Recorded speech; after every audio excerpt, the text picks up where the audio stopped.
Much as we focus on the offense around here, and we've been doing that for a long time now in Pittsburgh, as much as we applaud what we've seen of the defense this year, I think this one's going to be on the defense. Good morning to you. Good Friday morning. I'm Dejan Kovacevic of DK Pittsburgh Sports. This is Daily Shot of Steelers. Comes your way bright and early every weekday morning. If you're into hockey, I also offer daily shots of the Penguins in the same place that you found this.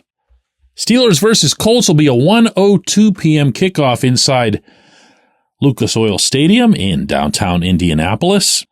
And their beloved Colts are coming off beating the Bears. You see, you always have to say that with that intonation. You don't say, hey, they beat the Bears. No, you say, they beat the Bears.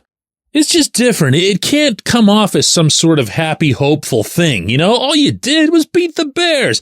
But they did it their way, meaning they pounded it on the ground. They had a lead, they held the lead, and they ran 30 times. Jonathan Taylor obviously being one of the best in the business. Anthony Richardson, the quarterback, being as good on the ground as I'm sure everybody wishes he was through the air. And to me, the challenge at hand begins and ends there for the Steelers. They have to stop the run. They have to make the Colts do something offensively they don't want to do. Hint, hint, throw the football. And they have to, from there, take the game over as they've done each of the first 3 weeks. Now, in those 3 weeks, there have also been not one, but 2 examples of the opponent running against them pretty well early. And maybe that gets forgotten because they've sealed things up in the second half. But if you go back to Atlanta, Dejan Robinson was hitting some holes, hitting them with authority and looking dangerous, a couple of times looking like he could have broken even bigger plays out of what was in front of him. Second half comes along, and the Steelers players told me after that game down there that they didn't feel it was too much about, changing things up schematically. It was more about the guys who'd been held out of the preseason, the veterans, TJ Watt, Cam Hayward, especially Cam, and others, just not being all the way into the flow. Okay, so the next week, go to Denver, and the Broncos offense is just it's a catastrophe, and there's nothing you could say about them in any capacity. So we skip past that, and we go to the Chargers, who'd been running wild, J.K. Dobbins in particular. And Dobbins had a couple of nice runs, although his longest run, a 13-yarder, came with the Steelers having only 10 guys on the field. Not sure what you do with that in your film study. But then the second half comes along. Chargers were forced to throw a little bit more than they wanted to. The score wasn't that lopsided, but they needed to put the ball up. Justin Herbig could barely move on that bum ankle, and lo and behold, -5 total yards in the second half. So, out of the 3 games, 2 rushing challenges, both of them absolutely aced after some early wavering. This one, just go ahead and stop them. And I know it's not like the Steelers. It's not like Mike Tomlin. It's not like Terrell Austin to do some gimmicky John Harbaugh looking thing where you put 9 people across the line and say, you're absolutely not going to run on us. And I'm sure there's justification for that because the defensive line has stopped the run as is. But, it's okay to make exceptions. It's okay to go against the other team's strength and try to eliminate that strength. And tell Richardson, tell him in all capital bold-faced letters, it's going to be you. It's going to be you who has to beat us. Are you up to that? Because your buddy over there, he's not getting through us.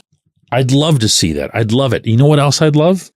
As long as I'm on the subject, let this be the game that Nick Herbig, you knew I was going to say this right, that Nick Herbig seals the edge on the right side and eliminates once and for all any and all concerns that might still persist about his ability to be an all-around football player as opposed to just Mr. Gimmicky Splash Guy. There will still be great use for Alex Highsmith when he's back. It's not necessarily about dethroning Highsmith. Highsmith is a heck of a football player in his own right. In this case, at least for me, it would just be about dispelling what I think is largely a myth. I have not seen with my own eyes Herbig struggle against the run. I have not seen Herbig look either overwhelmed or confused, physically or mentally. And for him to just be, he doesn't have to be spectacular. He just needs to be solid over there. He needs to make the plays that come his way. Kind of like the guy at the other bookend does.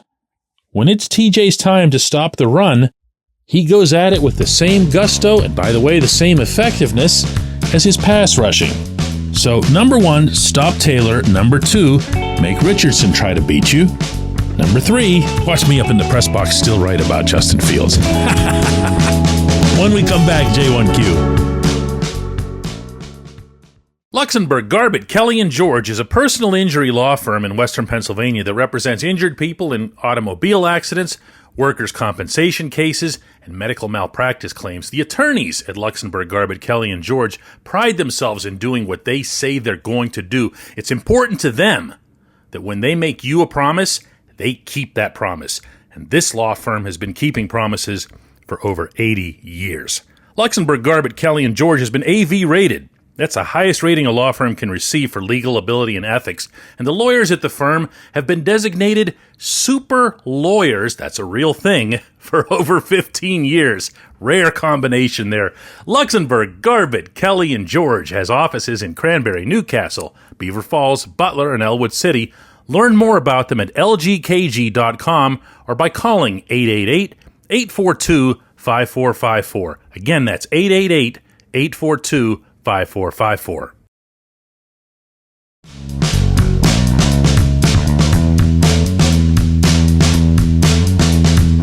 Today's J1Q comes from Ben, who says, DK, isn't it crazy that almost everything we've wanted to see is happening?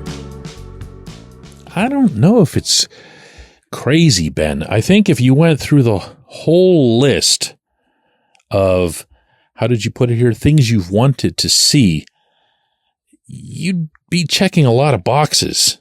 And if you break them down individually, I don't know that you'd be surprised by any of them individually, with the possible exception of Justin Fields' accuracy, because 73.3 is a really nice figure for anybody, as well as his taking care of the football. 1 interception, and that was on a pass that was tipped up. No fumbles lost. And 3 it's probably another Fields thing, and that was his confidence in coming in here, believing he had a chance to be QB1, becoming one, of course, happening with the help of an injury to Russell Wilson, but then from there, stepping up as the offensive leader. I don't know that I can find additional material, in fact, that I would consider surprising unless you want to count Corliss Waitman coming in and matching Cameron Johnston punt for punt. The rest of it, I think you could see it coming. And that's a big part of why, if you go back over, I guess, late spring, but really into the summer, seeing, hearing, and reading some of these forecasts for the Steelers, with the really low win totals and how they're the worst team in the AFC North, and this is going to be Mike Tomlin's first losing season and everything. All I'm thinking is you just haven't done your homework. Not to sound like a homer or whatever, because if I thought, or if I ever think that the Steelers are going to stink, believe me, I'll tell you. But all you had to do really in this situation was pay attention. Oh, and the other thing, hope, obviously, that your main guys stay healthy. But even there, the Steelers have overcome injury to Wilson at quarterback. Injury to Jaylen Warren, who really hasn't been able to contribute to the offense yet. Injury to Isaac Seumalo that forced you to put 3 children out there on the offensive line. 4 at times. But the rest of this, what's surprising you? Najee Harris runs hard. George Pickens is a true number 1 wide receiver. Pat Freiermuth is capable of more than what Matt Canada allowed him to achieve. TJ's good. How about Cam being good?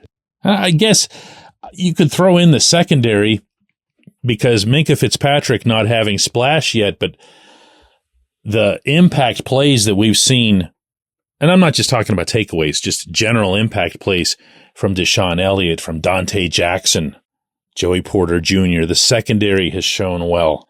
But okay, there. 3 things from Fields and 1 in general on the secondary.